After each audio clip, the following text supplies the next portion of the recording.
I'm James Cash. I'm the Managing Director of Superfast IT, and we're a managed services provider based in Birmingham in the UK.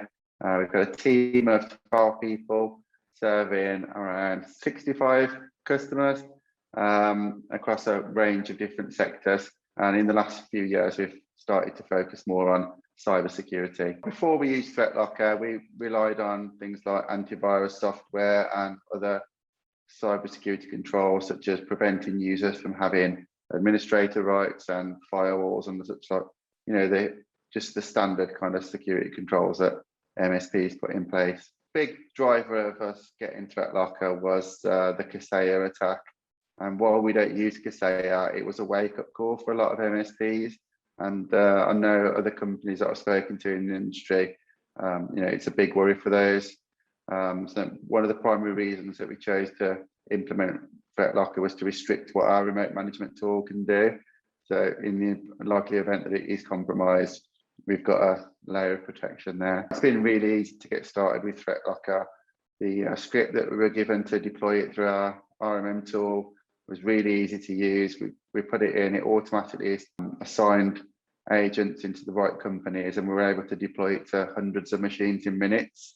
And the support that we've been given throughout that process and since then by Rob Allen and the other guys at ThreatLocker, it's been first class. I guess one of the big security challenges is, we're supporting between 1,500 machines across our client base, and knowing what's going on those machines at any one time is difficult. ThreatLocker has given us complete visibility and control over the applications that run on those hundreds of machines, and so that gives us a lot of peace of mind when it comes to ensuring the security of our client base. My favorite feature of ThreatLocker is the unified audit. It's possible to drill down into the nitty-gritty of what's happening on individual machines and then control that activity via policies. Overall, it's been really positive working with the Cyber Heroes team. Within the portal for the application, you can click a button and within 30 seconds or so, you connect it to an expert who can guide you through that particular part of the software and help with any problems. One of our business goals is to grow, and if we're going to do that, we need to retain our client base and attract new ones. And one of the key aspects of that is ensuring the security of our client base, and ThreatLocker has enabled us to take that security to another level. We can demonstrate now to our own clients and to prospects that we're providing a higher level of security than your average MSP who just relies on endpoint security or AV products. The biggest reason that I can recommend ThreatLocker is the support that we've had from Rob and the team there to get started. They've made the onboarding extremely easy, and that's meant that we can get up and running quickly. Through my connections in the industry, I've heard about MSPs having their RMM tool compromised and then that tool being used to deploy ransomware onto their clients. ThreatLocker is going to give you protection against that kind of attack, and I don't think there's any other solution out there at the moment that does that.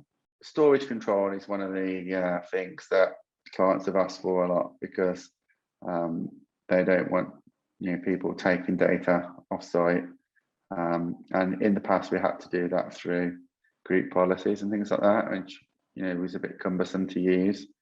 I had heard of application control and application whitelisting in the past as part of the National Cybersecurity Centre 10 Steps to Cybersecurity. It's one of the recommended actions, but it hasn't been very easy to do.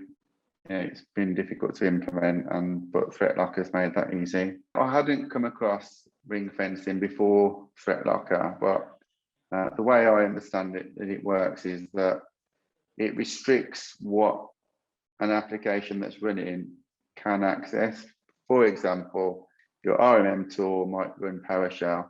Ring-fencing can restrict PowerShell from accessing any client data. So, if someone were to write a malicious script using PowerShell, when it runs on your machine that's protected by ThreatLocker, it wouldn't be able to then access any data and encrypt it. And I've seen other attacks in the cybersecurity attacks where the update service of a particular piece of software has been compromised.